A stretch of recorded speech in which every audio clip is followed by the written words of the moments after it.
Well, hello everyone, and welcome now to December 13th as we're counting down my favorite Christmas movies and specials. So, December 13th, let's see what the Advent calendar has in store for us. And today, Scrooge with Albert Finney. So, the rating here again is whoa ho ho. It would not be Christmas if I didn't see this at some point during the holiday season. This is absolutely indispensable. Unfortunately, the tagline here on the poster here is a little cheesy. What the dickens have they done to Scrooge? So, if this movie, well, let's pursue that. So, if this movie is absolutely indispensable and wouldn't be Christmas without it, why am I giving it a whoa instead of a fully unreserved whoa? Like A Christmas to Remember, it is one of my favorite movies, but I do have to Christmas movies, but I do have to, out of good conscience, recognize that it has flaws. It has a couple of problems, so let's deal with the problems up front. What are the elephants in the room? All right. The elephant in the room here, the first one, is that this is a musical version of A Christmas Carol. Now, this was released in 1970, and a couple of years prior to this, a very, very successful musical version of Oliver Twist, I think it actually won the Oscar for Best Picture, called Oliver, was released. It was directed by Carol Reed, and it had songs by Carol Reed, who is considered to be one of the more important British auteurs of the 50s and 60s, and it had songs written, I believe, by a man named Lionel Bart. The movie was very, very good. The songs were very, very good. So it was decided, based on the success of Oliver, why not make a musical version of Scrooge? Now, the film is directed by a man named Ronald Neame, who is also famous for directing The Poseidon Adventure and The Prime of Miss Jean Brodie. Very, very capable director, and was actually David Lean's business partner for a while. They owned a production company together. So Neame, like Lean, had an eye for high production values. So there is absolutely great production design, great costume design in here.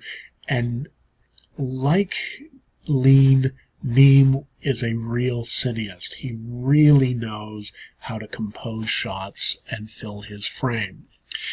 The songs were written by a man named Leslie Bricusse, and the songs are really bad. I know of no polite way to put this. The songs are just either outright bad or mostly lame. So this is one of the flaws I recognize in the film. The second flaw is they try to play Marley's ghost for laughs, and they sort of add a Scrooge in Hell scene, which is not in Dickens and not in any other version of this film that I know. And again, in this Scrooge in Hell scene, they try to goof it up and play for laughs, and it just doesn't work. So, two big flaws here. Firstly, the goofy portrayal of Marley. Secondly, the really bad songs.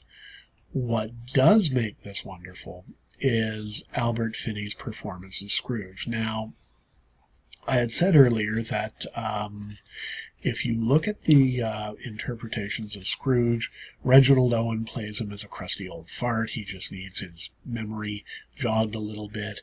Patrick Stewart plays him as tough and cynical. George C. Scott plays him as ruthless.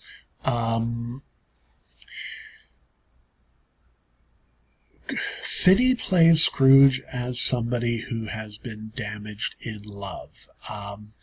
He's had a romantic relationship that hasn't worked out, and it's wounded him very, very, very badly.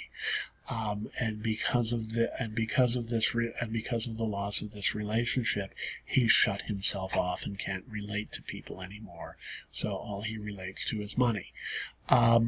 Finney, by the way, I think did win a British Oscar and was either nominated for a Golden Globe or won a Golden Globe for this performance as well. So it really is a very good bit of acting and very, very underrated performance as Scrooge. Whenever I mention that I really like what Albert Finney does with the part, people sort of roll their eyes at me. But he actually does quite a good job as Scrooge. Also, Best Ghost of Christmas Past here for my money. Ghost of Christmas Past is played by Edith Evans, and she's played as an elderly upper-class lady who shows up in full evening wear. And it's a very, very interesting take on the Ghost of Christmas Past. By the way, tie for Best Ghost of Christmas Present as well. Kenneth More, a wonderful British actor, plays the Ghost of Christmas Present, and to borrow Roger Ebert's turn of phrase, he plays him as a Falstaffian Ghost of Christmas Present.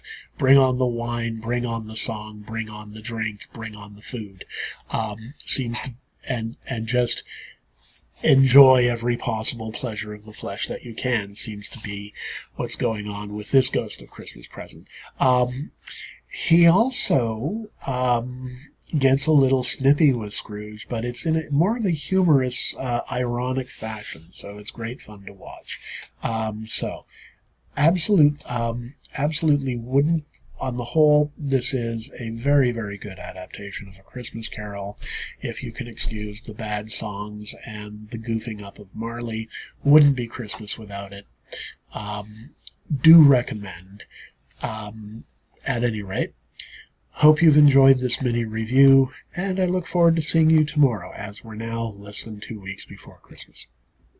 Almost forgot to mention one thing. Absolutely can't talk about this film without mentioning it. Now, it is a musical, and the songs are bad, but sometimes the choreography is quite good, and in Christmas Future, and I don't want to spoil this for people who haven't seen it, but there's literally a scene where you have dancers dancing on a coffin of someone they hate, and the principal dancer actually executes a lift right off the top of the coffin, held up by some of the supporting dancers.